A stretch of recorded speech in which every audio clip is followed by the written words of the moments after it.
हरि जय कुंज बिहारी जय राधा माधव कुंज बिहारी जय राधा माधव कुंज बिहारी गोपी जमावल्लभ गिरि वरधारी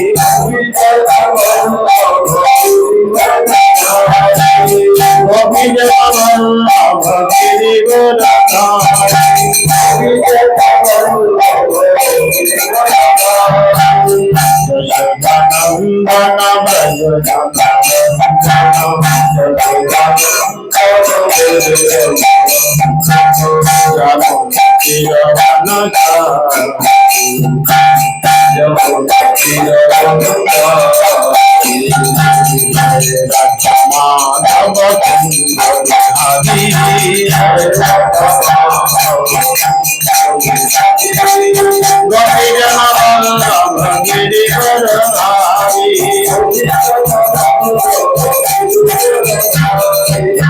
यशोदानंदन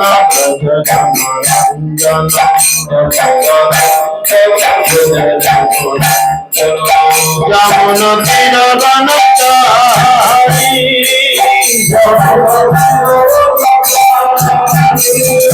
हरे Radha Hari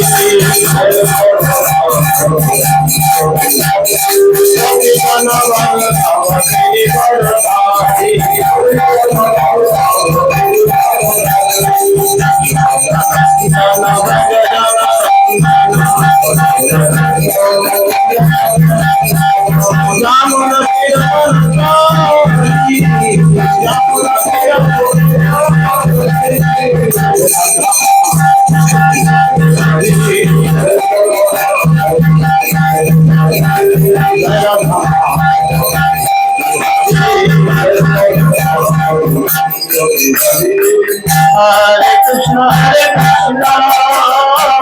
Krishna Krishna Hare Hare, Hare Rama, Rama Rama Hare Hare, Hare Krishna, Hare Krishna,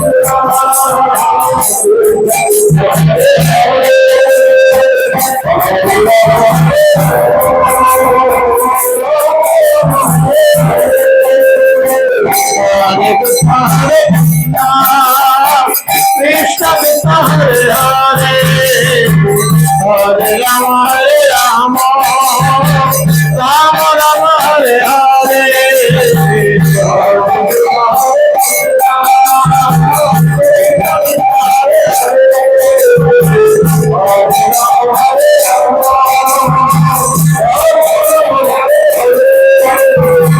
Radha Madhav Jai Radha Madhav, Radha Madhav Jai Radha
Nitai गौर प्रेमानंद हरि हरि ओम ज्ञानं तिमिरन्धस्य ज्ञानाञ्जनशलाकया चक्षुरुन्मिलितं येन तस्मै श्रीगुरवे नमः।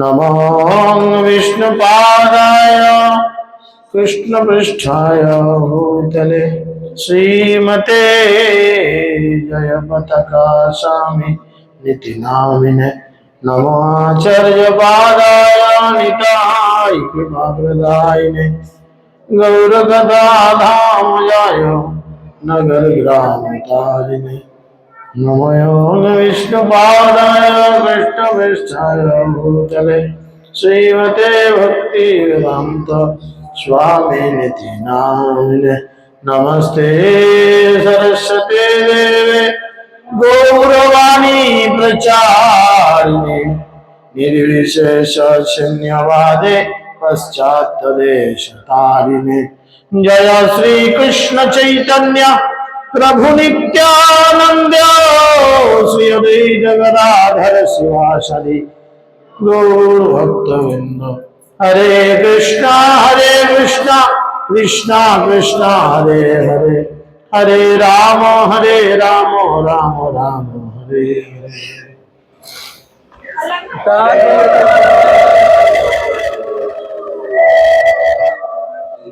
मुखं करति वाचलं पुंगुं लंघयते गिरिं यत्कृपातमहं वन्दे श्रीगुरुं दिनतारिणं परमानन्दमाधवं श्रीचैतन्यैश्वरं श्रीचैतन्यमनविष्टं स्थापितं जनभूतले स्वयं रूपकदा मह्यं ददाति च पदान्तिकं नित्यप्रायः सभद्रेषु नित्यं भगवत सेवया भगवतेरुत्तम श्लोके भक्तिर्भवति नैष्ठिके जय श्री कृष्ण चैतन्य प्रभु नित्यानंद श्री अद्वैत गदाधर शिवासदि गौर भक्तवृंद हरे कृष्णा कृष्णा कृष्णा हरे हरे हरे राम राम राम हरे हरे সকলে জোরহাত করে বলুন ওম নমো ভগবতে বাসুদেবায় ओम नमो भगवते वासुदेवाय ओम नमो भगवते वासुदेवाय हरि ओम तत्सत সকলকে আন্তর্জাতিক কৃষ্ণ ভবনামৃত সংঘ তথা ইস্কন নামট্টর পক্ষ থেকে শুভ নববর্ষের প্রীতি শুভেচ্ছা এবং অভিনন্দন। সকলকে শ্রীধাম মায়াপুরে সুস্বাগতম। ভাগবতীয় কথা শুরু করার প্রারম্ভে আমি আমার গুরু মহারাজ শ্রী শ্রীমৎ জয়পাতি গোস্বামী গুরু মহারাজের শ্রীচরণ কমলে অনন্ত কোটি দণ্ডবত প্রণতি নিবেদন করে ওনার কৃপা করুণা এবং আশীর্বাদ প্রার্থনা করি এবং ইস্কন প্রতিষ্ঠাতা আচার্য অভয় চরণ অরবিন্দ ভক্তি বেদান্ত স্বামী শিল প্রভুপাদের শ্রীচরণ কমলে দণ্ডবত প্রণতি নিবেদন করে ওনার অহেতুকী কৃপা করুণা প্রার্থনা করি এবং উপস্থিত সকল ভক্তমণ্ডলী পিতৃমণ্ডলী ভাই বোন সকলের চরণে দণ্ডবত প্রণাম জ্ঞাপন করি এবং আপনাদের কৃপা করুণা আশীর্বাদ প্রার্থনা করি। তো আমাদের ভক্তি জীবনের একটা বড় লক্ষ্য আপনারা সকলেই জানেন, আমরা কি জন্য ভক্তি জীবন করছি। ভক্তি জীবনের উদ্দেশ্য কি? কৃষ্ণ প্রেম লাভ করা, তাই তো? তো সেই কৃষ্ণ প্রেম কি এখানে হাটে বাজারে দোকানে মুদিখানায় বা শপিং মলে কিনতে পাওয়া যায়? কৃষ্ণ প্রেম, এই প্রেম এখানকার প্রোডাক্ট নয়। এটা বাংলাদেশের প্রোডাক্ট না, পশ্চিমবঙ্গের প্রোডাক্ট না, পাকিস্তানের প্রোডাক্ট না, আমেরিকার আফ্রিকার বা অন্যান্য কোনো দেশের প্রোডাক্ট না। এই প্রোডাক্টটি কোথাকার? কৃষ্ণপ্রেম কোথাকার প্রোডাক্ট? এটা হচ্ছে গোলক বৃন্দাবনের প্রোডাক্ট। মহাপ্রভু বলছেন গোলকের প্রমধন হরিনাম সংকীর্তন।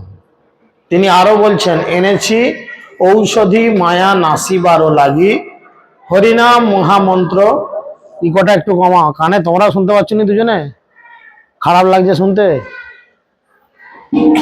হরে কৃষ্ণ থাক। তো সেই জন্য তিনি বলছেন কি যে এনেছি ঔষধি মায়া নাসিবারও লাগি হরিনাম মহামন্ত্র লও তুমি মাগি।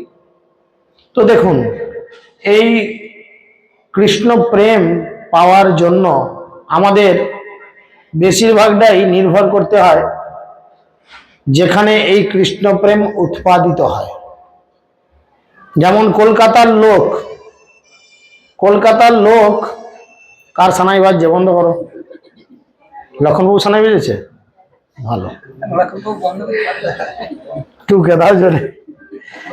যাই হোক, আপনারা দেখেন কলকাতার লোক যদি আলু খেতে চায়, কলকাতার লোক আলু খায় তো, হ্যাঁ কি না? হ্যাঁ, তাহলে সেই আলু পাওয়ার জন্য তারা কোথাকার উপর নির্ভর করবে? না না, শুধু হুগলি জেলা কেন, অন্যান্য বিভিন্ন জেলা আছে। তার মানে কি, যেখানে আলু ফলে, যেখানে আলু উৎপাদন হয়, সেখানে কিন্তু তারা নির্ভর করবে। যেমন আলু উৎপাদন হবে, সেই আলু তারা ঠিক পাতে সেরকম পাবে। ভালো উৎপাদন হলে ভালো পাবে, খারাপ উৎপাদন হলে খারাপ পাবে। তো ঠিক সেরকম কৃষ্ণ প্রেম যেখানে উৎপাদন হয়, আমরা কৃষ্ণ প্রেম পাওয়ার জন্য সেই জায়গার উপর নির্ভরশীল, হ্যাঁ কি না? সেই জায়গায় যদি কৃষ্ণ প্রেম ঠিক মতো উৎপাদন না হয়, আমরা পাবো কৃষ্ণ প্রেম? পাবো না। তাই যেখানে কৃষ্ণ প্রেম উৎপাদন হয়, সেই জায়গায় গিয়ে আমি ব্যাগ ভরে কৃষ্ণ প্রেম নিয়ে আসতে চাই, কিন্তু সেখানে যাওয়ার জন্য কতগুলি যোগ্যতার প্রয়োজন। যেই যোগ্যতাগুলি ধ্রুব মহারাজের ছিল। আমরা এর আগের দিনে শ্রবণ করছিলাম যে ধ্রুব মহারাজ গোলক বৃন্দাবনে যাচ্ছেন, বিভিন্ন দেবদেবীরা এসে ওনাকে বর দিতে চেয়েছেন, উনি তার অভিলিপ্সিত বর প্রার্থনা করেছেন। এখন সুন্দর করে এখানে সুখদেব গোস্বামী বর্ণনা করছেন যে ধ্রুব মহারাজ গোলক বৃন্দাবনে গেলেন, তার কি যোগ্যতা ছিল, অর্থাৎ আমাদেরও সেই যোগ্যতাগুলি ধীরে ধীরে অর্জন করা উচিত। তো সেই জন্য তিনি বলছেন, তমেবং শীল সম্পন্নম ব্রহ্মণ্যম দীনবৎসলম গোপ্তারম ধর্মসেতনম মনিরে পিতরম প্রজা। ধ্রুব মহারাজ সমস্ত দিব্য গুণ সম্পন্ন ছিলেন। সাধারণত একজন ভক্তের কয়টি গুণ থাকে? কে জানে? হাত তুলেন, বলতে হবে না। 2 জন 3 জন, বিড়বিড় করলে হবে 4 জন। মাতাজিদের দল শূন্য, তাহলে আমাদের প্রভুদের দল ভারী। হ্যাঁ, লোকের সংখ্যায় ভারী নয়, জ্ঞানের দিকে ভারী। খুব ভালো। কয়টি গুণ থাকে? 26টি গুণ থাকে, তাই না? কোন অধ্যায় কত নাম্বার থেকে কত নাম্বার শ্লোকে ভগবান বলেছে? কে কে যেন হাত তুলো। ভাগবত গীতাতে ভগবান বলেছেন কোন অধ্যায় থেকে কত নাম্বার শ্লোক? ঘোড়ার ডিম।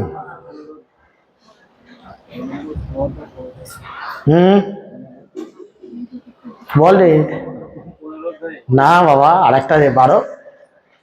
হ্যাঁ, 16 নম্বর অধ্যায়, সেখানে 1 থেকে 3 নম্বর শ্লোকে ভগবান খুব সুন্দর করে ভক্তদের গুণাবলী, যে ভক্তদের 26টা গুণ অর্জন করে, সেটা ধীরে ধীরে ধীরে ধীরে তিনি বলেছেন। তো এখানে বলছেন যে সেই ধ্রুব মহারাজ ছিলেন দিব্য গুণ সম্পন্ন। তিনি ভগবত ভক্তদের প্রতি অত্যন্ত শ্রদ্ধালু ছিলেন।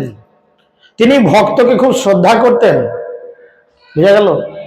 আমরা সাধারণ ক্ষেত্রে কি করি, একজন ভক্ত যদি কোনো সেবায় না লাগে ভালো করে, হয়তো ভালো রান্না জানে না, কীর্তন জানে না, নৃত্য করতে জানে না, আরতি করতে জানে না, বা গ্রন্থোধ্যায়ন জানে না, বা কিছুই জানে না, আমরা সেই ভক্তের সাথে কিরকম আচরণ করি, আর যিনি সব জানে তার সঙ্গে কিরকম আচরণ করি, আচরণের মধ্যে পার্থক্য আসে কিনা আমাদের? তো এরকম পার্থক্য আসা উচিত নয়। কারণ যদি আমরা প্রকৃত হরিনাম করতে চাই, সাধুগুরু বৈষ্ণব কি বলছেন? সকলে সম্মান করিতে সকতি, দেহ নাথ যথাযথ, তবে তো গাহিব হরি নাম সুখে, আমার অপরাধ হবে হত।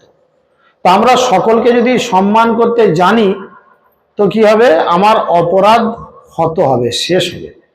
তো তিনি ছিলেন সমস্ত ভক্তদের প্রতি অত্যন্ত শ্রদ্ধালু। তিনি সকলকে সমানভাবে শ্রদ্ধা করতেন। দরিদ্র এবং নিরীহ ব্যক্তিদের প্রতি তিনি ছিলেন দয়ালু। যারা নিরীহ ব্যক্তি তাদের প্রতি তিনি দয়ালু ছিলেন, দরিদ্র ব্যক্তিদের প্রতি দয়ালু ছিলেন, এবং তিনি ছিলেন ধর্মের রক্ষক। তার এই সমস্ত গুণাবলীর জন্য তার প্রজারা তাকে পিতার মতো মনে করতেন। চিন্তা করেন, তাহলে আপনাকে একটা নামহট্টের লিডার করে দেয়া হলো, আপনি এমন আচরণের মধ্যে রইলেন যে প্রত্যেকটা ভক্ত আপনার কাছে তার মনের কথা খুলে বলতে বাধ্য হলো। যে ধরনের আচরণ ধ্রুব মহারাজ যে ধরনের আচরণ ধ্রুব মহারাজ করেছিলেন তার সমস্ত প্রজাদের কাছে, যার ফলে প্রজারা কি করেছেন না তাকে পিতার আসনে বসিয়ে পিতার মতো মনে করেছেন। ধ্রুব মহারাজ বেদজ্ঞ ও ভগবত তত্ত্বজ্ঞ ব্রাহ্মণেদের প্রতি অত্যন্ত শ্রদ্ধাশীল ছিলেন। তাই এই প্রকার ব্রাহ্মণেরা সর্বদাই কৃষ্ণ ভক্তি প্রচারে ব্যস্ত থাকেন। যে সমস্ত সংস্থা বা সারা পৃথিবী জুড়ে কৃষ্ণ ভক্তি প্রচার করেন, রাষ্ট্রের কর্তব্য হচ্ছে তাদের প্রতি অত্যন্ত শ্রদ্ধাশীল হওয়া, কিন্তু দুর্ভাগ্যবশত বর্তমান যুগে কোনো রাষ্ট্র বা সরকারি এই প্রকার সংস্থাকে কোনো রকম সাহায্য প্রদান করে না, তাই না? ধ্রুব মহারাজ করতেন সেরকম। বিভিন্ন নেতাদের সদ্গুণাবলী প্রয়োজন ছিল। সত্রিংশ বর্ষ সহস্রনাম শাসন ক্ষিতি মণ্ডলম ভগৈ পুণ্যক্ষয়ম কুর্বন অভাগৈ অশুভক্ষয়ম। ধ্রুব মহারাজ ভোগের দ্বারা পুণ্য ক্ষয় এবং তপস্যার দ্বারা অশুভ কর্মের ফল ক্ষয় করে ৩৬,০০০ বছর ধরে এই পৃথিবী শাসন করেছিলেন। ধ্রুব মহারাজ ৩৬,০০০ বছর শাসন করেছিলেন। আমাদের কোন এক সরকার ছিল প্রায় ৩৪ বছর। ধ্রুব মহারাজ ছিলেন ৩৬,০০০ বছর। তার কি কোয়ালিটিস ছিল না তিনি কিভাবে এই রাজ্য শাসন করেছিলেন। দেখুন এখানে যে কথাগুলো তিনি বলছেন যে ধ্রুব মহারাজ ভোগের দ্বারা পুণ্য ক্ষয়। আমরা যখন ভক্তি জীবনে এসেই হোক আর সাধারণ জনজীবনেই হোক, এত ডিস্টার্ব করো কেন? যে যেখানে পারবে বসবে, পেছনে অত বড় সাপ পড়ে আছে, এমন কিছু ভিআইপি নয় কেউ, ডেকে ডেকে তাদের বসাতে হবে কেন? বড় ছাদ পড়ে আছে, যেখানে খুশি বসুক, আড়ালে নিচে গিয়ে রেস্ট করুক, ভোগ লাগলে প্রসাদ পাবে। জোর জার করে ভক্তি হবে? বলছে ধ্রুব মহারাজ ভোগের দ্বারা পুণ্য ক্ষয়। ভোগের দ্বারা পুণ্য ক্ষয়। আমরা ভক্তি জীবনে এসে হোক আর সাধারণ জীবনে এসে হোক, যখন দেখবেন আপনি বড় আনন্দে আছেন, মানে এটা কি বলেন তো? পুণ্য ক্ষয় হচ্ছে। আপনার পূর্ব অর্জিত যে সমস্ত পুণ্য সেগুলো ধীরে ধীরে ধীরে ধীরে ক্ষয় হচ্ছে। আর আপনি কষ্ট পাচ্ছেন, মানে কি হচ্ছে? পাপটা ক্ষয় হচ্ছে। পাপ ক্ষয় হওয়া ভালো না পাপ জমে থাকা ভালো? একটা হাতে ফোঁড়া হয়েছে, ভেতরে পুঁজ রয়েছে প্রচুর। পুঁজ যতক্ষণ থাকবে ততক্ষণ কি হবে? ফোঁড়াটা টন টন করবে, যন্ত্রণা হবে। আর যখন একবার টিপে কেটে দিয়ে বার করে দেওয়া হবে, তারপরে কি হবে? সেটা আরাম দেবে। তো ঠিক সেরকম পাপ যত ভোগ করবেন, যত কষ্ট পাবেন, জানতে হবে কি আপনার পাপ তত ক্ষয় হচ্ছে। বুঝা গেল? আর যত আরামে শান্তিতে থাকবেন, জানবেন পুণ্য ক্ষয় হচ্ছে। আর পুণ্য ক্ষয় হয়ে যখন সেই পাপটুকু পড়ে থাকবে, তখন কিন্তু ভোগ বেশি করতে হবে। আপনি গিজারে সুইচ দিলেন ভোরবেলা, এখন ভোরবেলা স্নান করার সময় গিজার বেশিরভাগ লোকেরই প্রয়োজন। তুমি গিজারে সুইচ দিলে একটা কল দিয়ে গরম জল, একটা কল দিয়ে ঠান্ডা জল পড়ে, একটা বালতি বা বাথটাবের মধ্যে পড়ছে। দুটো যখন কল খুলে দেওয়া হলো, সমান গতিতে জল পড়লো, সেই জলটায় হাত দিলে সেই জলটা গায়ে ঢালা যাবে, সহ্য করা যাবে, হ্যাঁ কি না? কোনো একটা জল যদি বেশি কম হয় তাহলে সহ্য করা যাবে? ঠান্ডা জল বেশি হয়ে গরম জল কম হলে জলটা যদি তেমন গরম না হয়, গায়ে ঢাললেই ছ্যাঁক করে লাগবে। আবার ঠান্ডা জল কম, গরম জল বেশি পড়লেই গায়ে ঢাললেই ব্রয়লার মুরগির মতো অবস্থা হবে। তো ঠিক সেরকম পাপ আর পুণ্যকে ব্যালেন্স করে ক্ষয় করাতে হবে। যদি কোনো একটা জিনিস বেশি কম ক্ষয় হয়ে যায়, তাহলে কিন্তু আমাদের অবস্থা খুব শোচনীয় হবে। সেই জন্য বলছেন ধ্রুব মহারাজ কি করেছেন? ভোগের দ্বারা তার পুণ্য ক্ষয় করেছেন, আর তপস্যার দ্বারা অশুভ কর্মের ফলকে ক্ষয় করেছেন। তিনি তপস্যা করেছেন, অর্থাৎ তপস্যার দ্বারা পাপের ক্ষয় হয়। আর তপস্যা কাকে বলে না? তপস্যা হচ্ছে স্বেচ্ছায় ভগবানের জন্য নিজের শরীরকে কষ্ট দেওয়াকে বলে তপস্যা। তবে সেটা শাস্ত্র সম্মত ভাবে, তাই না? দেখবেন আপনারা এই আশেপাশে বিভিন্ন জায়গায় গাজন হয়, শিবের গাজন হয় না? হ্যাঁ, গাজনে কোনো কোনো জায়গায় বান ফোড়া হয়। চলে গেছে, যাক, আবার পজ করেন। তো আমরা লক্ষ্য করছি কি যে ধ্রুব মহারাজ ভোগের দ্বারা পুণ্য ক্ষয় এবং তপস্যার দ্বারা অশুভ কর্মের ফল ক্ষয় করে প্রায় 36,000 বছর ধরে মানে রাজ্য শাসন করেছিলেন। আর তিনি রাজ্য শাসন করার পরে কেন তিনি এই গুণাবলীগুলো অর্জন করতে সক্ষম হয়েছিলেন? তিনি সকলকে সম্মান করতেন এবং বহু সবম কালম মহা আত্মা অবিচল ইন্দ্রিয়ম ত্রিবর্গ ঔপরিক্যম নিত্যা পুত্রায় অদত নিপ আসনম। সংযত ইন্দ্রিয় মহাত্মা ধ্রুব মহারাজ এইভাবে ধর্ম, অর্থ এবং কামরূপ ত্রিবর্গ অনুকূলভাবে অনুষ্ঠানের দ্বারা বহুকাল অতিবাহিত করেছিলেন। অবশেষে তার রাজ সিংহাসনের ভার তিনি তার পুত্রের হাতে তুলে দিয়েছিলেন। শাস্ত্রে বলে যে 50 বছর বয়স হলে গৃহ পরিত্যাগ করা উচিত, বানপ্রস্থ জীবনযাপন করা উচিত, তাই না? কিন্তু আমরা কখন ঘর থেকে বেরোবো?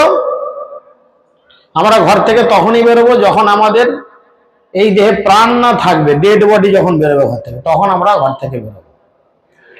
তো মহাপ্রভু বলছেন এটা কলিযুগ, এই কলিযুগে আমি বনে প্রবেশ করলে হবে না। ভক্তিবিনোদ ঠাকুর বলছেন আমি গৃহে না যাইব, বনে প্রবেশ হইব অলীলা রসেরও তারে। কিন্তু এখন আপনি কোন বনে যাবেন? সুন্দরবনে গেলে রয়্যাল বেঙ্গল টাইগারের পেটে যাবেন, আর অন্যান্য বনে গেলে তো হায়না, ডাকুলা, সিংহ, বাঘ আছে, তাদের পেটে যাবেন। তো এই কলিযুগে আপনি কোন বনে যাবেন? কোন বনে? না না, ভজ গোদরুম কান নকুঞ্জ বিধুম, তাই না? গোদরুম বনে, সেটি কোথায়? কোথায় সেটা? নবদ্বীপে। নবদ্বীপে কি দ্বীপে? গোদরুম দ্বীপে। গোদরুম কানন, কানন মানে কি? বাগান বা জঙ্গল। কুঞ্জ বিধুম, সেখানে আমি কুঞ্জ বানিয়ে ভগবানের আরাধনা করব, তাই না? তো সেই বনে প্রবেশ করার কথা বলছেন। তাই ধ্রুব মহারাজ উপলব্ধি করেছিলেন যে জড়জগৎ স্বপ্ন বা মায়াজালের মতো জীবকে মোহগ্রস্ত করেন। তিনি বুঝেছিলেন যে যত তাড়াতাড়ি মায়ার আভাস বুঝবে তার জীবনে ঠিক তত তাড়াতাড়ি ভক্তি উন্নয়ন হবে, আর যে যতটা জীবনে মায়াকে জড়িয়ে থাকবে তার জীবনে ভক্তি কিন্তু ততটা দেরিতে আসবে বা ধীরে চলবে। বুঝেছেন? কারণ মায়া অন্ধকার। বলে কৃষ্ণ সূর্য সম, মায়া হয় অন্ধকার, যাহা নয় কৃষ্ণ তাহা মায়ার অধিকার। আপনি যদি মায়াকে বেশি দিয়ে রাখেন জায়গা, তাহলে কৃষ্ণ জায়গা বেশি পাবে না, তাহলে আপনি মায়াকে নিয়ে ভজনা বেশি করবেন। কিন্তু ধ্রুব মহারাজ উপলব্ধি করতে পেরেছিলেন খুব অল্প বয়সে। মাত্র কয় বছর বয়সে? আরো কম, 5 বছরে তিনি সিদ্ধি লাভ করেছিলেন। তিনি যখন 3.5-4 বছর বয়স তার যখন ছিল, যখন তার মা তাকে জোর করে বাবার কাছ থেকে ভাগিয়ে দিয়েছিল, যাও বাবার থেকে একটা বড় জায়গা তৈরি করে দেখাও, তিনি তখন থেকে রিয়েলাইজেশন করেছিলেন, হ্যাঁ, ধনজন পরিবার কেহ নহে কবুকার, অনিত্য সমস্ত বিন্যস্বর। তিনি রিয়েলাইজেশন করেছিলেন ধন জন পরিবার, টাকা পয়সা, গাড়ি বাড়ি, এগুলো কেউ কারুর নয়। কালে মিত্র, অকালে অপর। এক্ষুনি বন্ধু, কিছুক্ষণ পরই শত্রু। এক্ষুনি আমি বেঁচে আছি, আমার পকেটে দামি ফোনটা রইলো, হাতে দামি ঘড়ি রইলো, পকেটে মানি ব্যাগটা রইলো, হ্যাঁ, এক্ষুনি মরে গেলে কি হবে? আমার ছেলেই আমার পকেট থেকে টেনে আগে বার করে নেবে, তাই না?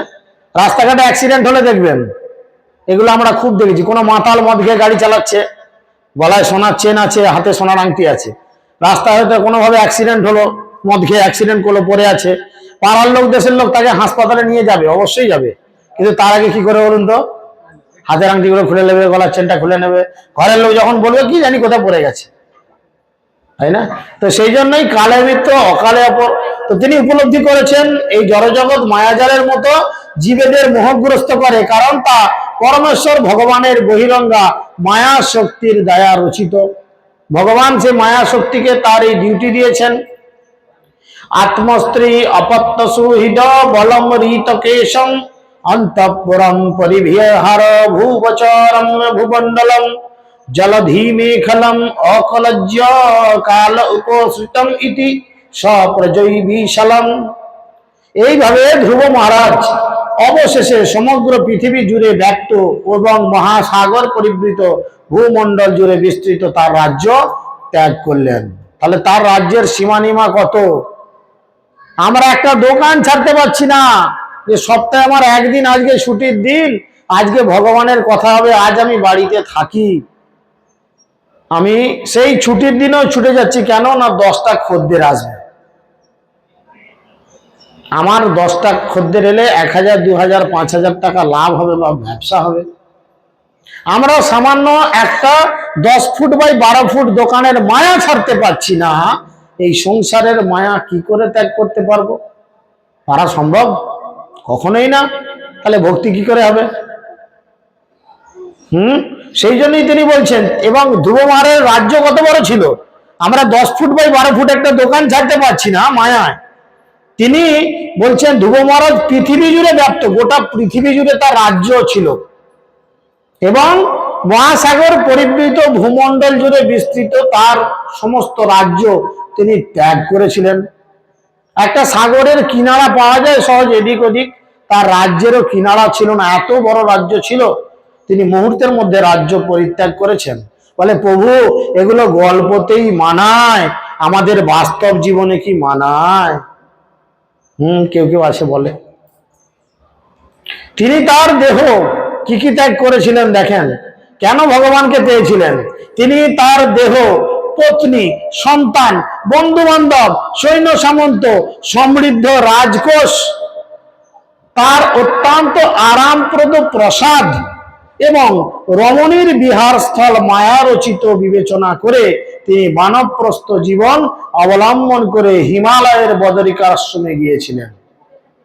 হাই ফাই প্রাসাদ, একদম দারুণ ব্যাপার। তার রাজপ্রাসাদ পরিত্যাগ করেছেন, সুন্দরী সুন্দরী স্ত্রীদের দ্বারা তিনি থাকতেন, তাদের আদর যত্নে, তাদের পরিত্যাগ করেছেন। আর কি করেছেন? তার সমৃদ্ধ রাজকোষ পরিত্যাগ করেছেন।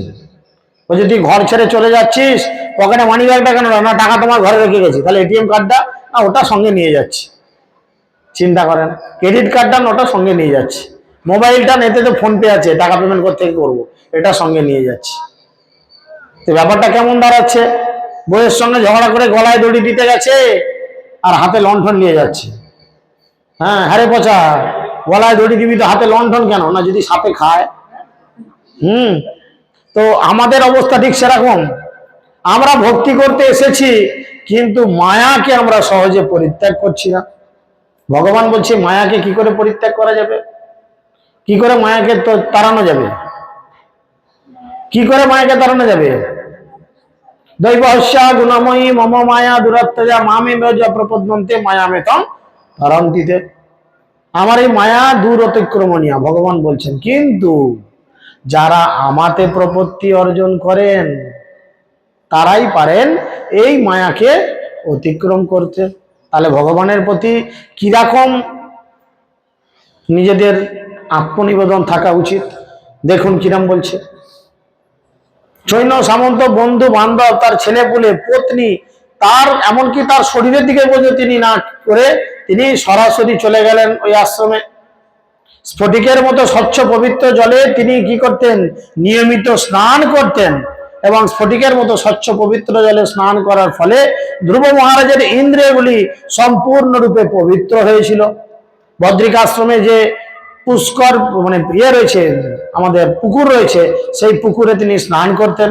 তিনি যোগাসনে উপবিষ্ট হয়ে প্রাণায়ামের দ্বারা তার শ্বাসক্রিয়া এবং প্রাণবায়ু সংযত করেছিলেন। ভগবান অষ্টম অধ্যায়ে শিক্ষা দিচ্ছেন কিভাবে আমাদের এই বায়ুকে সংযত করতে হয়, কিভাবে সংযত করতে হয়। বল, সে তো রামকৃষ্ণ ঘরে ক্লাস হচ্ছে বাবু, ক্লাস তো কাল, আপনি যদি আজকেও ধরেন এইসব পড়া। হ্যাঁ, সেটা কিভাবে? কিটাকে? নিজের এটাকে বলতে কোনটাকে?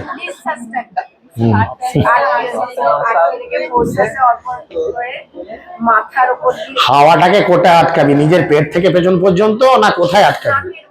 সেটা বল। প্রসেস বলতে হবে তো, বক বক করলে হবে? যাই হোক, তিনি এইভাবে তার ইন্দ্রিয়গুলোকে সম্পূর্ণরূপে প্রত্যাহার করেছিলেন এবং হাওয়াগুলোকে ওইভাবে আজকে কি করতে হবে? দুমদাম করে হাওয়া ছাড়তে হবে। কি করতে হবে? কি করতে হবে? ইন্দ্রিয়গুলোকে কন্ট্রোল করে ইন্দ্রিয়ের বিষয় থেকে নিজেকে তুলে আনতে হবে। তাহলে মনে মনে আমি চোখ স্থির করলাম, এরকম চোখের ডগায় নাক আনলাম, সব স্থির করলাম, আর মনে মনে চলছে আহা আমার স্ত্রীর কি সুন্দর শরীর, আহা ওই আমার পয়সা, আহা আমার 2 মড়াই ভর্তি ধান, আমি চলে গেল, কে বিক্রি করবে গো? তাহলে তো হলো না। তার মানে কি? ইন্দ্রিয়গুলোকে কন্ট্রোল করতে হবে, ইন্দ্রিয়ের বিষয়গুলোকে পরিত্যাগ করতে হবে, মনে মনে ইন্দ্রিয়ের বিষয় পরিত্যাগ করতে হবে, করে ধীরে ধীরে প্রাণবায়ুকে কি করতে হবে? 2 ভুরুর মাঝে স্থাপন করে ভগবানের কথা চিন্তা করতে করতে দেহত্যাগ করতে হবে, তাই না? তো তারপর তিনি তার মনকে ভগবানের প্রীতিরূপ অর্চাবিক ঘুরে ধ্যানস্থ করেছিলেন। এইভাবে ভগবানের ধ্যান করতে করতে তিনি পূর্ণ সমাধিতে প্রবেশ করলেন।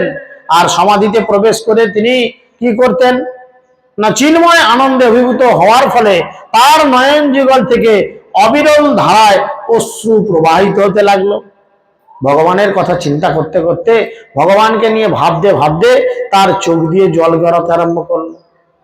প্রেমাশ্রু, একে বলে প্রেমাশ্রু। কারুর কাছে লাঠির মার খেয়ে চোখ দিয়ে জল গড়ালে তাকে ঠ্যাঙানোর অশ্রু বলে, কিন্তু ভগবানকে নিয়ে চিন্তা করতে করতে যখন চোখ দিয়ে জল গড়ায় তাকে বলে প্রেমাশ্রু। মহাপ্রভু বলছেন, নহে প্রেম নহে অশ্রুধার, তাহলে জানিও তাহাতে অপরাধ প্রচুর, হরিনামের বীজ তাতে না হয় অঙ্কুর। বুঝেছেন? তাই তিনি কি করছেন, তার নয়ন যুগল থেকে অবিরত ধারায় অশ্রু প্রবাহিত হতে লাগলো এবং তার অঙ্গ পুলকে ব্যক্ত হতে লাগলো। এইভাবে ভগবত ভক্তিতে সমাধিস্থ হওয়ার ফলে ধ্রুব মহারাজ তার জড়দেহের অস্তিত্ব বিস্মৃত হলেন, ভুলে গেলেন যে তার একটা শরীর আছে, তাই না? তার একটা শরীর আছে, তিনি ভুলে গেলেন, বিস্মৃত হলেন, এবং তার ফলে তৎক্ষণাৎ তিনি জড়দেহের সমস্ত বন্ধন থেকে মুক্ত হলেন। যতক্ষণ শরীরটা রয়েছে, এই শরীর কিসের জাল? শরীর কিসের নেটওয়ার্ক? এর আগের দিনে ক্লাস বলা হচ্ছিল, শরীর হচ্ছে অবিদ্যার নেটওয়ার্ক। ইন্ডিয়াতে যেমন 4-5টা মোবাইল কোম্পানির নেটওয়ার্ক আছে, তারা গোটা ইন্ডিয়া একদম ছিঁড়ে ফুড়ে খাচ্ছে, সেরকম আমাদের শরীর হচ্ছে অবিদ্যার নেটওয়ার্ক। আর এই নেটওয়ার্কের টাওয়ার গুলো কোনটা কোনটা? 11টা টাওয়ার আছে। এই যে নেটওয়ার্ক, হ্যাঁ, অবিদ্যা নামক যে নেটওয়ার্ক, এই নেটওয়ার্কে 11টা টাওয়ার বসানো আছে। তার মধ্যে মাস্টার টাওয়ার একটা আছে। Who's the master tower? মন। আর মনের আন্ডারে রয়েছে 10টা আরো ছোট ছোট টাওয়ার। ঢুকছে না মাথায়? সঞ্জিত বাবুকে বলছি, ক্রিটিক্যাল ভাবছে। হ্যাঁ ঢুকছে, যাক, ঢুকলেই ভালো। এইভাবে তিনি জড়দেহের থেকে মুক্ত হলেন। আর জড়দেহ থেকে মুক্ত হয়ে সেই মুক্তির লক্ষণগুলি প্রকট হওয়া মাত্রই তিনি দেখতে পেলেন কি না, একটি সুন্দর বিমান ধ্রুব মহারাজকে নেওয়ার জন্য এসেছে। সুন্দর বিমান। তিনি যখন দেহত্ব বুদ্ধি থেকে বাইরে আসলেন, তিনি দেখতে পেলেন একটি সুন্দর বিমান 10 দিক আলোকিত করে আকাশ থেকে অবতরণ করছে। হেলিকপ্টার নামছে আপনাকে নিয়ে যাওয়ার জন্য, বুঝেছেন? আমাদের এই জড়জগতে হেলিকপ্টার নামলে 10 দিক ধুলো উড়িয়ে নামে, আর ধ্রুব মহারাজকে নেওয়ার জন্য আসছে বিমান, হেলিকপ্টার, চতুর্দিক লাইট জ্বলে আসছে, বুঝেছেন?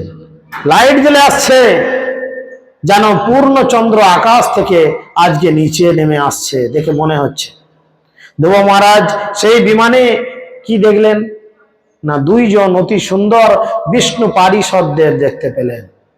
দেখেন, আমাদের জীবনও এরকম সময় আসবে, আসবে, কিন্তু কখন? কিন্তু কখন? যখন আমাদের সাধন ভজনটা ঠিক হবে। এখানে বসে ক্লাস শুনতে শুনতে 14বার ওধার দিয়ে তাকাচ্ছে, রান্না সব হলো না, এখনো দেরি আছে। হ্যাঁ, ভাতের গন্ধ পাচ্ছি, তরকারি গন্ধ অনেক আগে পেয়েছি, কি ব্যাপার? এতে কিন্তু ভক্তি উন্নয়ন হয় খুব মুশকিল, তাই না? তো তিনি 2 জন বিষ্ণু পারিষদকে দেখতে পেলেন। হয়তো আমাদের জীবন এরকম হতে পারে, আপনি ভালো করে ভক্তি জীবন করলেন, আর আপনাকে নিয়ে যাওয়ার জন্য ভগবান রথ পাঠালেন। সেই রথে 2 জন পাইলট রয়েছেন, একজন মেন পাইলট আর একজন অ্যাসিস্ট্যান্ট পাইলট রয়েছেন। দুজন বিষ্ণু পারিষদকে দেখতে পেলেন। আবার তাদের দেখতে কেমন না, তারা চতুর্ভুজ রূপ ধারণ করে রয়েছে, চারটে হাত। এ কোথাকার লোকের এরা? চারটে হাত কোথাকার লোকের থাকে? শাস্ত্র বলছে গোলক বৃন্দাবন থেকে যারা এসেছেন বা বৈকুণ্ঠে যারা আছেন তাদের চারটে হাত, তারা চতুর্ভুজ এবং তাদের অঙ্গকান্তি শ্যাম বর্ণ, তারা কিশোর বয়স্ক। আমরা সব দেখুন গোলক বৃন্দাবনের ভাগবত ভক্তদের বর্ণনায় আমরা পাই, সেখানে গেলে কেউ বুড়ো বুড়ি হয় না, সবাই থাকে নবযৌবন সম্পন্ন। তিনি দেখছেন কিশোর বয়স্ক মানে ছোকরা দুজন, এবং তাদের নয়ন কমলের মতো অরুণ বর্ণ, তাদেরও কৃষ্ণের মতনই দেখতে, চোখগুলো খুব সুন্দর। তাদের হাতে গদা ছিল এবং তাদের পরিধানে ছিল অত্যন্ত সুন্দর বসন, হাতে গদা রয়েছে আর তারা খুব সুন্দর ড্রেস পরে আছেন, এবং তাদের মাথায় ছিল মুকুট, আর তারা হার, অঙ্গদ, কুণ্ডল ইত্যাদি অলংকারের দ্বারা ভূষিত ছিলেন। সেই অসাধারণ ব্যক্তিদের ভগবানের পার্ষদ বলে চিনতে পেরে ধ্রুব মহারাজ তৎক্ষণাৎ উঠে দাঁড়ালেন। এটা একটা সৌজন্যতা। আপনি কোনো আপনার সিনিয়র বৈষ্ণবকে দর্শন করা মাত্র উঠে দাঁড়ানো উচিত, যদি আপনি বসে থাকেন, এবং তাকে তৎক্ষণাৎ প্রণাম নিবেদন করা উচিত। তো সেই জন্য তিনি কি করলেন, ধ্রুব মহারাজ সেই তার মধ্যে যেহেতু বৈষ্ণবোচিত গুণাবলী ছিল, তাই তিনি সঙ্গে সঙ্গে উঠে দাঁড়ালেন এবং তাদের বৈকুণ্ঠ পারিষদ বা ভগবানের পারিষদ বলে চিনতে পারলেন। কিন্তু কিং কর্তব্য বিমূঢ় হয়ে পড়ার ফলে তিনি যে কিভাবে তাদের স্বাগত জানাবেন তিনি ভুলে গেলেন, যে তাদের কি করে স্বাগতম জানাবো। আসুন প্রভু, বসুন প্রভু, খান প্রভু, দেখুন প্রভু, কিছু কি বলবো, অবাক। তাই তিনি কেবল করজোড় করে তাদের প্রণতি নিবেদন করে ভগবানের পবিত্র নামের মহিমা উচ্চারণ করেছিলেন। বৈষ্ণবকে দর্শন মাত্র যদি আপনার কিছু করার না থাকে, অন্তত হাত জোর করে হরিনাম তো করতে পারেন, না এতে অনেক টাকা খরচা হয়, তাই না? তো সেই সভ্যতা দেখুন, শিল প্রভুপাদ আজকে কিন্তু আমাদের জীবনযাপন করাচ্ছেন শাস্ত্রসম্মত ভাবে। আজকে ভক্তরা আর একজন ভক্তকে দর্শন মাত্র হরে কৃষ্ণ বলে, তাতে রেগেই বলুক, হেসেই বলুক, আর ইয়ার কি করেই বলুক, বলে কিনা? তো এটা একটা শাস্ত্রীয় সিদ্ধান্ত। ধ্রুব মহারাজ সর্বদাই ভগবান শ্রীকৃষ্ণের শ্রীপাদ পদ্মের চিন্তায় মগ্ন থাকতেন। তার হৃদয় সম্পূর্ণরূপে কৃষ্ণময় ছিল। যখন নন্দ এবং সুনন্দ নামক ভগবানের দুই অন্তরঙ্গ পার্ষদ সহাস্য বদনে তার কাছে এসেছিলেন, তখন ধ্রুব মহারাজ হাত জোর করে উঠে দাঁড়িয়ে বিনীত ভাবে তার মস্তক অবনত করেছিলেন। তখন তারা তাকে সম্বোধন করে বলেছিলেন, দুজন এসেছিল, তাদের নাম কি? দুই পাইলট, নাম নন্দ এবং সুনন্দ। দুজনে এসেছেন, এসে সেই বিমান থেকে নেমে এসে তারা সহাস্য বদনে হাসতে হাসতে তারা কি করেছেন, ধ্রুব মহারাজের কাছে এসে তারাও হাত জোর করে দাঁড়িয়েছেন। এবং তখন ধ্রুব মহারাজ এবং তারা সকলে অবনত মস্তকে একে অপরকে সম্মান প্রদর্শন করেছেন, তাই না? তখন তারা তাকে সম্বোধন করে বললেন, তখন তারা মানে নন্দ সুনন্দ তখন বলতে লাগলেন, হে রাজন, আপনার কল্যাণ হোক, আমরা যা বলবো তা মনোযোগ সহকারে আপনি শ্রবণ করুন, জাস্ট এটাকে মাথায় গাঁথুন, বুঝেছেন? এটাকে শুধু মাথায় গাঁথুন, আর এই ধ্রুব মহারাজের জায়গায় আপনি নিজেকে বসান, রিহার্সাল করুন। ভালো নাটক করতে গেলে যেমন রিহার্সালটা মাস্ট দরকার, সেরকম মৃত্যুর সময় এই দুইজন হয়তো মেবি আপনার জন্য আসতে পারে, তখন যেন এদের চরণে সামান্য অপরাধ না হয়ে যায়, তাহলে কিন্তু বিমান ঘুরে পালিয়ে যাবে, তাহলে বিমান ঘুরে চলে যাবে, রান্না সুন্দর হবে, 2 ফোঁটা কি 1 ফোঁটা কেরোসিন তেল পড়ে যাবে, খাওয়া যাবে, ঠিক সেরকম অবস্থা হবে। তাই খুব মনোযোগ সহকারে শ্রবণ করুন। তিনি বলছেন, আমরা যা বলবো আপনি খুব মনোযোগ দিয়ে শ্রবণ করুন। আপনি যখন মাত্র 5 বৎসর বয়সে ছিলেন, তখন আপনি কঠোর তপস্যা করেছিলেন, এবং তার ফলে আপনি ভগবানকে অত্যন্ত প্রসন্ন করেছিলেন। ভগবান খুশি হন কিসে? কঠিন তপস্যার মাধ্যমে। শুধু একটা নকুলদানা, 2টো বাতাসা দিয়ে দিলে ভগবান খুশি হন না। আপনি যতক্ষণ না আন্তরিকতার সাথে ভক্তি সহকারে ভগবানকে কিছু দিচ্ছেন বা কিছু করছেন তার জন্য, ভগবান ততক্ষণ পর্যন্ত প্রসন্ন হন না। আমরা সমগ্র জগতের স্রষ্টা সার্ব নামক ধনুক ধারণকারী ভগবানের প্রতিনিধি। আপনাকে আমরা বৈকুণ্ঠ লোকে নিয়ে যাওয়ার জন্য বিশেষভাবে নিযুক্ত হয়ে আপনার কাছে আমরা এসেছি। চলেন, আপনাকে আমরা কোথায় নিয়ে যাব? বৈকুণ্ঠে নিয়ে যাব। চলেন, আপনার জন্য আমরা গাড়ি এনেছি। বলছে ভগবত গীতায় ভগবান বলেছেন, কেবল তার চিন্ময় লীলা এই জগতই হোক আর চিন্ময় জগতই হোক, অবগত হওয়ার ফলে কেউ যখন জানতে পারেন তিনি কে, কিভাবে তিনি আবির্ভূত হন, কিভাবে তার কার্য করেন, তখন অচিরেই তিনি চিৎ জগতে স্থানান্তরিত হওয়ার যোগ্যতা লাভ করেন। গীতাতে ভগবান বলছেন 4th অধ্যায় 9 নম্বর শ্লোকে, জন্ম কর্ম চমে দিব্যম য ব্যক্তি তত্ত্বত ত্যক্তা দেহাং পুনর্জন্ম নৈতি মামেতি সহ অর্জুন। হে অর্জুন, আমার জন্ম আর কর্ম হচ্ছে দিব্য। যিনি এটা জেনে যান তাকে আর পুনরায় জন্মগ্রহণ করতে হয় না। এখানে তারাও এক কথা বলছে যে তার আবির্ভাব, তার কার্য কেউ যদি এইটুকু শুধু জেনে যায়, তখনই তিনি এই জড়জগৎ থেকে চিন্ময় জগতে স্থানান্তরিত হওয়ার জন্য যোগ্যতা লাভ করেন। শুধু আলু এক গাড়ি জমা দিয়ে দাও স্টোরেতে, তোমাকে আর গাড়িটা নিয়ে চিন্তা করতে হবে না। হাতে একটা ছোট্ট কাগজের টুকরো পাবে, যাকে বলে বন্ড, চুক্তিপত্র আপনি হাতে পাবেন। সেই কাগজটা নিয়ে আপনি ব্যবসা করবেন। 1 লরি আলু মাথায় করে নিয়ে এসে ব্যবসা করতে হবে না। ঠিক সেরকম আপনি শুধু জেনে যান, আপনাকে গীতা ভাগবত অধ্যয়ন করার কোনো প্রয়োজন পড়বে না। যখন আপনি প্রকৃতই জেনে যাবেন ভগবানের সমস্ত কার্য দিব্য, সাধারণ মানুষের মতো নয়, তখনই তোমার টিকিটটা কনফার্ম হয়ে যাবে যে একে গোলক বৃন্দাবনে নিয়ে যেতে হবে। এই বিষ্ণুলোক প্রাপ্ত হওয়া অত্যন্ত কঠিন। দুজন নন্দ সুনন্দ বলছেন, তাই তো? দুজনে বলছেন এই বিষ্ণুলোক প্রাপ্ত হওয়া অত্যন্ত কঠিন, কিন্তু আপনার তপস্যার দ্বারা আপনি তা জয় করেছেন। তাহলে দেখেন, ভগবানকে যদি হাতের নাগালে আনতে চান, কি করতে হবে? খাবো দাবার পেট মোটা করলে চলবে? তপস্যা করতে হবে। তপস্যা মানে ভগবানের জন্য স্বেচ্ছায় নিজেকে কষ্ট দিতে হবে। তো সেই জন্য তিনি বলছেন যে আপনি আপনার তপস্যার দ্বারা এই বিষ্ণুলোককে জয় করেছেন, যেটা সহজে জয় করা যায় না। মহান ঋষিগণ এবং দেবতাগণ সেই পদ সহজে প্রাপ্ত হন না।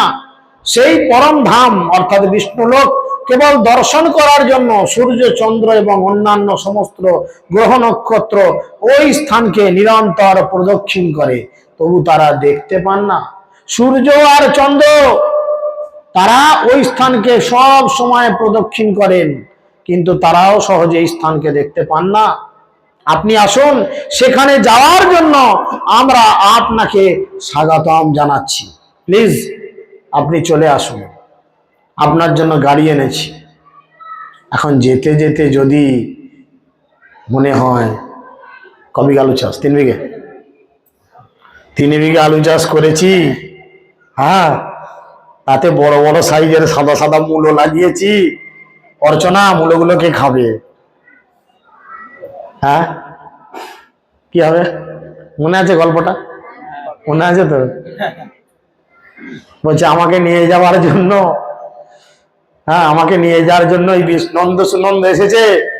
হ্যাঁ গো, আমি তো যাচ্ছি গোলক বৃন্দাবন, তুমি যাবে? বলে হ্যাঁ আমিও যাবো, চলো। তুমি একা কেন যাবে? তোমার সঙ্গে তো আমিও আলুতে মাটি দিয়েছি বাবা, আমিও তো জল দিয়েছি, আমিও বীজ বয়েছি, চ তাহলে সবাই চ।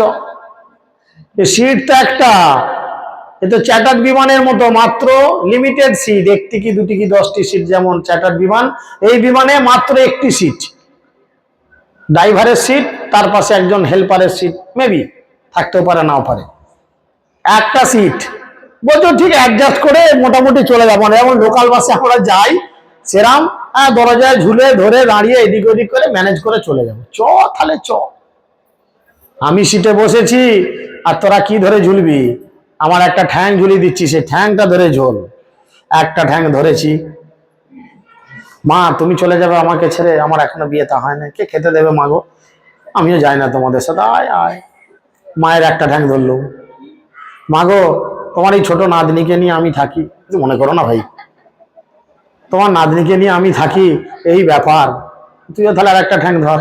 জামাই বললো, হ্যাঁ গো তুমি ছেড়ে দিয়ে আমাকে চলে যাচ্ছ, আমি সব কিছু ছেড়ে তোমার জন্য এসেছি, হ্যাঁ তো কিছু ব্যাপার হানো টানো, ঠিক আছে তুমি তাহলে আমার ঠ্যাংটা ধরো। সব ঠ্যাং ধরাধরি করে ঝুলছে, বিমান স্টার্ট মেরে দিচ্ছে, সা করে উড়ে গেছে অনেক দূর, ঠিক দ্বারকেশ্বর নদীর মাঝামাঝি যাচ্ছে। হ্যাঁ, তখন বলছে, ওই দেখো, ওই দেখো আমাদের কি সুন্দর মূলো বাড়ি, ওই দেখো কি সুন্দর আমাদের আলু বাড়ি, চন্দ্রমুখী আলু কি জ্যোতি আলু লাগিয়েছি, দেখো তোলবার টাইম। তলা থেকে হয়তো বললো, মা গো মূলোগুলো কত বড় হয়েছে মা? বললো, মুড়ি দিয়ে খাবার মূলো। কত বড়? এত বড়। যেমনি এত বড় দেখালো, পা ছেড়ে এত বড়, যে যাওয়ার সে সাঁ করে চলে গেল, এত বড় দেখাতে যে তলায় আবার গদাম করে সে মূলো বাড়ির গায়ে এসে করলো। ব্যাস। দেখেন আমরা দাঁত তো বার করছি অনেক করে, কি শিক্ষা পেলাম? কি শিক্ষা পেলাম?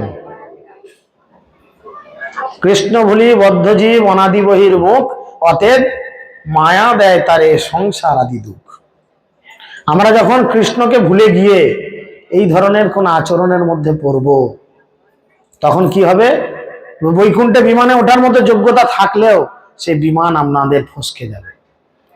সামান্য একটু আসক্তি, প্রভুপাদ বলছেন তিলার্ধেক আসক্তিও যদি এই জড়জগতে আমাদের জড় বিষয়ের প্রতি থাকে, তাহলে আবার আমাদের পুনরায় জন্মগ্রহণ করতে হবে। বড় বড় গাড়ি বাড়ি, সুন্দরী নারী ইত্যাদির দিকে তো আমাদের আসক্তি থাকতেই পারে। প্রভুপাদ বলছে তিলার্ধেক, একটা তিল ছোট্ট কত, তাকে হাফ করলে যেটুকু দাঁড়ায়, বলে জড়জগতের জড় বিষয়ের এইটুকু জিনিসের প্রতি যদি আমাদের আসক্তি থাকে, তাহলে আবার এই জগতে ফিরে আসতে হবে। পুনরপি জনমং পুনরপি মরণং পুনরপি জননী জঠরে শয়নং। চিন্তা করেন। তাই বলছে আপনি আসুন, ধ্রুব মহারাজ সব ছেড়ে দিচ্ছে, সব, কোনো জিনিসের মায়া রাখেনি, এর জন্য ডেসপারেট হতে হবে। হে ধ্রুব মহারাজ, আপনার পূর্বপুরুষেরা অথবা কেউ সেই চিন্ময় লোক কখনো প্রাপ্ত হয়নি। চিন্তা করেন, এই বংশের একমাত্র তুমি প্রদীপ, যেই প্রদীপ জ্বলতে জ্বলতে গোলক বৃন্দাবন পর্যন্ত পৌঁছাতে পারবে, যেই প্রদীপের আলোতে সমগ্র জগৎ আলোকিত হবে। শিল প্রভুপাদ এরম একটি প্রদীপ, যেই প্রদীপের আলোতে গোটা পৃথিবী আজকে কৃষ্ণ ভাবনামৃতের আলোকে আলোকিত হচ্ছে। তিনি বলছেন আপনার পূর্বপুরুষরা কেউ কোনোদিন চিন্ময় লোক প্রাপ্ত হয়নি। সেই স্থান বিষ্ণুলোক নামে পরিচিত, সর্বোচ্চ পদ যেখানে স্বয়ং শ্রী বিষ্ণু বসবাস করেন। এই ব্রহ্মাণ্ডের সমস্ত গ্রহলোকের অধিবাসীদের দ্বারা তা পূজিত হয়। এই জগতের সমস্ত মুনি ঋষিরা সেই স্থানকে পূজা করেন। দয়া করে আপনি আমাদের সঙ্গে আসুন এবং সেখানে আপনি নিত্যকাল বসবাস করুন। কেন? কেন না, ভগবান বলেছেন ওখানে গেলে আর ফিরে আসতে হবে না। নিত্যকাল মানে কন্টিনিউ তুমি সেখানে থাকো, তোমার জন্য পার্মানেন্ট থাকার জায়গা করে দিচ্ছি।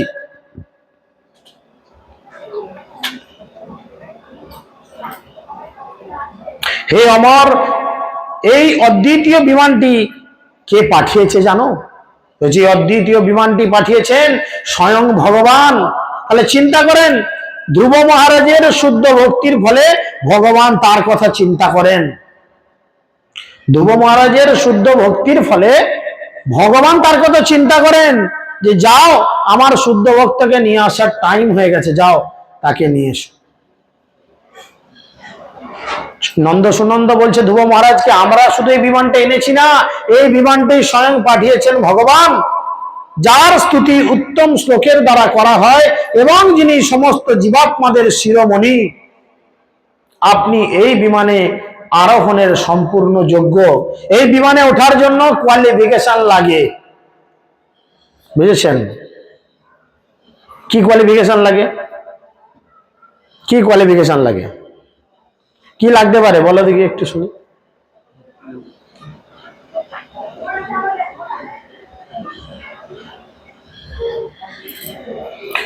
এখানে তাৎপর্য ছিল, প্রভুপাদ খুব সুন্দর কথা বলতে, জ্যোতির্গণনা অনুসারে ধ্রুব নক্ষত্রের সঙ্গে শিশুমার নামক আরেকটি নক্ষত্র রয়েছে, যেখানে জড়জগতের পালনকর্তা শ্রী বিষ্ণু বসবাস করেন। শিশুমার অথবা ধ্রুবলোকে বৈষ্ণব ব্যতীত অন্য কেউ যেতে পারে না। আপনি যদি মনে করেন দিদি যাবে, দাদা যাবে, তাহলে কিন্তু ভুল করছেন। আপনার এলাকার পঞ্চায়েতের নেতা যাবে, পঞ্চায়েত প্রধান যাবে, পৌরসভার আমাদের চেয়ারম্যান যাবেন, ভুল করছেন। সেখানে কেবলমাত্র যাবে কে? কেবলমাত্র সেখানে লেখা রয়েছে, যেমন ক্লাবের বাইরে লেখা থাকে মেম্বার্স অনলি, লেখা থাকে না ক্লাবের বাইরে অনলি ফর মেম্বার্স বা মেম্বার্স অনলি, সেরকম সেই গ্রহলোকের বাইরে একটা পোস্টার টাঙানো আছে অনলি ফর বৈষ্ণবাজ, কেবলমাত্র বৈষ্ণবদের জন্য, এছাড়া আর কোনো এন্ট্রি নাই। দেখুন শিল প্রভুপাদ কি সুন্দর মায়াপুরকে চিন্ময় লোক করেছেন। ভাবুন, যারা মায়াপুর গেছেন, আমাদের মায়াপুরে মন্দিরে, চন্দ্রোদয় মন্দিরে ঢোকার জন্য দুইটি গেট আছে না? একটা সাধারণ পাবলিকরা ঢোকে, আর একটা গেট দিয়ে বৈষ্ণবরা ঢোকে। সাধারণ গেটে কত চেকিং থাকে, পকেটে হাত দিয়ে দেখবে চতুর্দিকে মোবাইল আছে কিনা, বা কোনো নেশার জিনিস আছে কিনা, বা উল্টো পাল্টা কিছু অস্ত্র শস্ত্র, বন্দুক, পিস্তল, বোমা, পেটো কিছু আছে কিনা, কত কি চেক আপ হয়। আর দ্বিতীয় গেট দিয়ে যখন ঢুকি আমরা, কোনো চেক আপ হয়? আপনি ঢুকছেন, যিনি গেটে আছেন তিনি আপনাকে দেখে জোরাত করে বলছেন হরে কৃষ্ণ। এটাই ছিল প্রভুপাদ, এটাই ছিল প্রভুপাদ, যিনি চিন্ময় লোককে এই জগতে নিয়ে এসে তার প্রতিচ্ছবি স্থাপন করেছেন। ভগবানকে দর্শন করতে যাচ্ছেন, এই গেট সাধু সন্ন্যাসী বৈষ্ণবদের জন্য, ব্রহ্মচারীদের জন্য এই গেট। এই গেটে সাধারণ পাবলিক নো এন্ট্রি। আপনি গেলেন, দেখিয়ে দেবে ওই গেট দিয়ে যাও। চিন্তা করেন, বলে প্রভু এই গেট দিয়ে ঢুকতে যাচ্ছি, কতবার খেদারে পাঠিয়ে দিচ্ছে, কিন্তু আপনাদের তো তাড়িয়ে দিচ্ছে না, আপনাদের তো চেক আপ করছে না। তাহলে আপনাকে সেরকম গেট আপ নিতে হবে, আপনার চোখ মুখ অঙ্গ সবকিছু বৈষ্ণবীয় হতে হবে। আপনি চুল রেখেছেন একদম কোমর পর্যন্ত হিপি, সিটি কেটেছেন হেভি, গায়ে মেখেছেন দারুণ সেন্ট, হ্যাঁ, হাতে জপের ব্যাগে বিভিন্ন ধরনের ডিজাইন করা অন্যান্য বিভিন্ন সব ছবি আঁকা, আবার গায়ে ট্যাটুতে ভর্তি, দেখলেই তো মস্তান বলবে, আপনাকে কি করে ঢোকায় বৈষ্ণব বলবে? কারণ আপনি দর্শনে পবিত্র করবেন। দর্শনে পবিত্র করো, এই তোমার গুণ। তুমি যদি প্রকৃত বৈষ্ণব হও, তোমাকে দর্শন করা মাত্র তার হৃদয়ে আনন্দ আসবে। পবিত্র হলে কি হবে? হৃদয়ে আনন্দিত হবে। তো সেরকম বলছে, যা পরবর্তী শ্লোকগুলিতে বর্ণিত হবে, বিষ্ণু পার্ষদরা সেই বিমানটি ধ্রুব মহারাজের জন্য এনেছিলেন এবং তাকে জানিয়েছিলেন যে সেই বিমানটি ভগবান শ্রীবিষ্ণু বিশেষভাবে তার জন্য পাঠিয়েছেন। বৈকুণ্ঠ বিমান কোনো যন্ত্রের দ্বারা চালিত হন না। সাধারণ বিমান বা এরোপ্লেন, হেলিকপ্টার, তাগুলো চালানোর জন্য একটা যন্ত্র লাগে, যদি আমি জানি না কি যন্ত্র, নিশ্চয় যন্ত্র লাগে, নাহলে কেন তারা উড়বে বা গ গ করে কেন আওয়াজ হবে? তা এই যন্ত্র, এই বিমান চালানোর জন্য কোনো যন্ত্রের প্রয়োজন হয় না। অন্তরিক্ষে বিচরণ করার তিনটি উপায়, তার একটি সম্বন্ধে আধুনিক বৈজ্ঞানিকদের জ্ঞান রয়েছে, তাকে বলা হয় কপদ বায়ু। ক মানে অন্তরিক্ষ, পথ মানে শব্দটির অর্থ হচ্ছে যান, দ্বিতীয়টি হচ্ছে কপদ বায়ু। কপদ মানে হচ্ছে পরাবাত, কপদকে শিক্ষাদান করে অন্তরিক্ষে যাওয়া যায়। পায়রাকেও বলে কপত, বুঝা গেল? আকাশ পতন পদ্ধতিটি হচ্ছে ভৌতিক, যেমন মন কোন রকম যান্ত্রিক আয়োজন ব্যতীত কোন স্থান থেকে অন্য স্থানে উড়ে যেতে পারে। আপনার মন এক্ষুনি এখানে বসে আছেন, এক্ষুনি মনে মনে ইচ্ছা করেন আমি গিরি গোবর্ধনে একবার দেখা করে আসি, টুক করে মনটা চলে গেল গিরি গোবর্ধনে, ঠিক কোনটায়? ওই তো ওখানটায় দেখতে পাচ্ছি গোবিন্দ কুণ্ড, আচ্ছা আচ্ছা দেখে চলে আসলাম। দেখেন, এক মুহূর্তের মধ্যে আপনি বৃন্দাবন থেকে ঘুরে চলে এলেন, হয় কিনা? তাহলে এই মন কোন যন্ত্রের সাহায্যে গেল বৃন্দাবন, কোন যন্ত্রের প্রয়োজন পড়লো। বলে বৈকুণ্ঠের বিমানও ঠিক সেরকম, তারা কোনো মনের মধ্যে কোনো যন্ত্রের প্রয়োজন হয় না। মৈত্রেয় উবাচ নিশম্য বৈকুণ্ঠ নিয়োজ্য মুখয় মধুচত্যম বাচম উরুক্রম প্রিয় কৃত অভিষেক কৃত নিত্যমঙ্গল মুনিম প্রণম্য আশিসনম অভ্যবদয়ৎ। মৈত্র মুনি বললেন, ধ্রুব মহারাজ ভগবানের অত্যন্ত প্রিয় পাত্র ছিলেন। বৈকুণ্ঠ লোকের মুখ্য ভাগবত পার্ষদদের সুমধুর বাণী শ্রবণ করে তিনি পুণ্য স্নান সমাপন করলেন এবং উপযুক্ত আভরণে ভূষিত হলেন। নামট্টে যখন আমরা আসব তখন উপযুক্ত আভরণে ভূষিত হব। আভরণ মানে গয়না, আবরণ মানে চাপা, আভরণ মানে হচ্ছে গয়না, বুঝেছেন? উপযুক্ত আভরণে ভূষিত হলেন। এখন আমরা যে নামট্টে আসবো, আমাদের গয়না কি? সুন্দর শাড়ি, সুন্দর টি শার্ট, আমরা এক একজন এমন কিছু মানে অনৈতিক বেশভূষা করে যাই যেগুলো ভগবানকে রাধারানীর কাছ থেকে পর্যন্ত বিক্ষিপ্ত করার মতো অবস্থায় পরিণত হয়।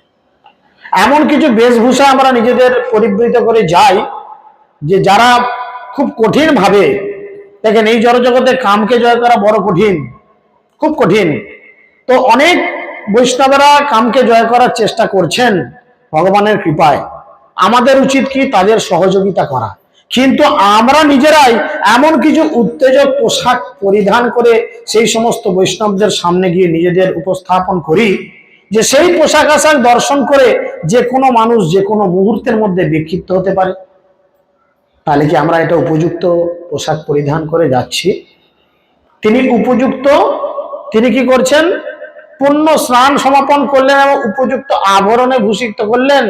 রাধারানী শিক্ষা দিচ্ছেন মাথা থেকে পায়ের নখ পর্যন্ত চাপা। আর আমরা তো মাথায় ঢাকা বলে বলে মুখ ব্যথা হয়ে যায়। খাবি? তো সেই জন্য আর প্রভুদের ক্ষেত্রে কি চিন্তা ভাবনা করা দরকার? দেখেন, আমি নামট্টে যাচ্ছি, আমাকে উপযুক্ত ধুতি পাঞ্জাবি, গলায় জপমালা, কপালে তিলক করে যেতে হবে। আমি নামট্টে যাচ্ছি, কানে একটা দুল, আমি বলছি না শুধু আমাদের নামট্টে, এরকম অনেক আছে, কানে একটা দুল এরকম পরা রয়েছে কিছু, চুল রয়েছে একটা মাঝখানটা লাল, দুধারটা কালো, এগুলো কি উপযুক্ত আভরণ? তিনি উপযুক্ত আবরণে নিজেকে ভূষিত করলেন, তার নিত্য মাঙ্গলিক কৃত্য সম্পন্ন করলেন, প্রত্যেক দিন মাঙ্গলিক কৃত্য অর্থাৎ মঙ্গলাচরণ করলেন। যে কোনো ভালো কাজের জন্য মঙ্গলাচরণ করা মাস্ট, প্রয়োজন। এবং তারপর সেখানে উপস্থিত সমগ্র মহর্ষিদের সশ্রদ্ধ প্রণতি নিবেদন করে তাদের আশীর্বাদ গ্রহণ করলেন। সেখানে কে কে এসেছিল? যারা আগের দিনে ক্লাস শুনেছে তারা বলতে পারবে সেখানে কে কে এসেছিল, এর আগের দিনে কে কে গিয়েছিল, একটু হাত তুলে তো বাবা। আগামী রবিবার, এই গত রবিবার যে ক্লাস হলো, কে কে গেছিলে? খুব ভালো, মনে নেই সেখানে কে কে ছিল? কে কে ছিল? কে কে ছিল? কি মন দিয়ে শুনেছি, চিন্তা করেন। এ বাবা, দয় বিজয় না রে বাবা,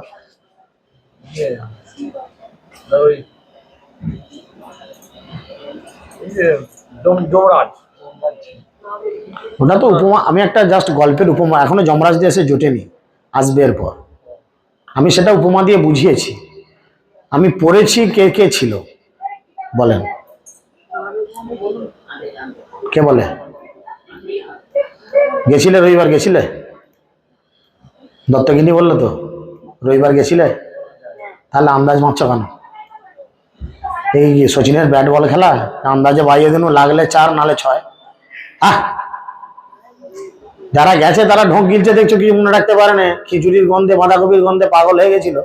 আহা হা, চিন্তা করে দেখেন, একদিন আগের ঘটনা আমরা ভুলে গেছি। কে কে ছিল মনে পড়ছে না? কে কে ছিল সেখানে? কুবের ছিল, কুবের ধন সম্পত্তি দিতে চাইলো, সমস্ত দেবদেবীরা ছিল, তারা বর দিতে চাইলে ধ্রুব মহারাজকে, নাও বর, না বলো না না আমার কিছু চাই না, আমাকে একটা বর দিতে পারো, যদি দেয়ার হয় দিতে পারো। কি কি বল? এর থেকে বোঝা যাচ্ছে ভক্তি নিচের দিকে যাচ্ছে। বুঝতে পারা যাচ্ছে? সেটা তো উনি বলবেন, উনি পার্টিকুলারলি কি চেয়েছিলেন। চিন্তা করে দেখো, তোমার নিজের সিচুয়েশন চিন্তা করে দেখো যে সত্যি ভক্তিটা আগের মতো উঠছে না ব্যাক গিয়ার মারছে। এটা হচ্ছে মানে সেলফ অ্যানালাইজড, নিজেকে পরিচর্যা করে দেখতে হবে যে সত্যি আমি যেটা, আমার ভক্তিটা কোন স্থানে এখন রয়েছে। আমি তোমাকে একা একা বলছি না, সেদিন অনেকজন গেছিল, অনেকজন গেছিল, আমি সকলকেই বলছি। আমরা কি করতে যাচ্ছি? নামটে কি করতে যাচ্ছি? কি করতে যাচ্ছি? গরম ভাত, ভেজ ডাল, এঁচড়ের তরকারি এসব খাওয়ার জন্য যাচ্ছি? খেতে পাইনি ঘরে? সবাই তো পাই, যার যেমন ক্ষমতা সে তেমন কিনে ঠিক খায়। কেন যাচ্ছি? নামটে কেন যাচ্ছি? সাধু সঙ্গে কৃষ্ণ নাম এই মাত্র চাই, সংসার যিনিতে আর কোনো বস্তু নাই। আমরা সাধুসঙ্গ করতে যাচ্ছি, সেখানে ভগবানের দিব্য নাম শ্রবণ করব, নামের মহিমা শ্রবণ করব, বা ভগবানের বিভিন্ন লীলা শ্রবণ করব, এবং সেগুলো কি করব, নববিধা ভক্তির মাধ্যমে সেগুলোকে আমরা মেমোরিতে স্টোর করে রাখবো। একটা এই যে ল্যাপটপের মধ্যে সমস্ত গ্রন্থগুলো রয়েছে, ভাগবতমের 12টা পাঠ, চৈতন্য চরিতামৃতের 4টে পাঠ, গীতার এতগুলো শ্লোক, চৈতন্য মঙ্গল, চৈতন্য ভাগবত, কি নাই সব আছে ঢুকানো। তাহলে সেগুলো এক কাছে জড়ো করলে ঘাড়ে করে তো আমি বই নিয়ে যেতে পারবো না, এত ওজন হবে। কিন্তু এটাকে মেমোরির মতো এতে ঢোকানো রয়েছে। সেরকম আমাদের মেমোরিতেও তাকে ঢুকিয়ে রাখতে হবে, যাতে যখন যে জায়গাটা প্রশ্ন হবে, ঠিক কম্পিউটারে যেমন সে জায়গায় ক্লিক হয়, মাউস গিয়ে সে জায়গায় ক্লিক করে, ডবল ক্লিকের মাধ্যমে সেই ছবি বা সেই লেখা, সেই সাবজেক্ট বেরিয়ে আসে, ঠিক সেরকম মেমোরিতে ক্লিক হবে সঙ্গে সঙ্গে। ভাগবতম ক্লিক হয়ে গেল, কোন অধ্যায় ক্লিক হয়ে গেল, কত নম্বর চ্যাপ্টার ক্লিক হয়ে গেল, কত নম্বর শ্লোক ক্লিক হয়ে গেল, শ্লোকটা চোখের সামনে ভেসে উঠলো। আর এটা কিভাবে হবে? কিভাবে হবে? কিভাবে হবে? কালচার তো পরের কথা, কালচার রাখবেন যতক্ষণ ততক্ষণ, তারপরে ছেড়ে দিলেই ভুলে যাবেন। কি করে থাকবে? আপনি সাধু সঙ্গ করবেন, বৈষ্ণবদের কৃপা লাভ করবেন, এবং 2য় অধ্যায় 16 নম্বর শ্লোক ভাগবতম প্রথম পাঠ, কি শ্লোক? শস্যস্য শস্য ধানস্য বাসুদেব কথা রুচি মহৎ সেবয়া। সেই সেবা, মহৎ সেবা সাধিত হবে কখন? যখন তুমি মহৎ বৈষ্ণবের সেবা করবে। তার ফলে কি হবে? কৃষ্ণ নামের প্রতি রুচি আসবে, কৃষ্ণ কথা শোনার প্রতি রুচি আসবে, কৃষ্ণ কথা শুনবে। তার প্রসেসকে বলছে শৃণ্যতাং সকথা কৃষ্ণ পূর্ণ পূর্ণ কথা শ্রবণয়াত। অর্থাৎ তুমি কৃষ্ণ কথা যখনই শ্রবণ করবে, সঙ্গে সঙ্গে কি হবে? তোমার হৃদয়ের অভ্যন্তরে সমস্ত নোংরা গুলোকে, কাম বাসনা সব কিছু ধুয়ে মুছে সাফ হয়ে যাবে। আমরা এই জড়জগতে আসি, তার কারণ কি? তার একটাই কারণ হচ্ছে কাম, কামনা বাসনা। বুঝতে পেরেছেন? তো সেইভাবে আসবে।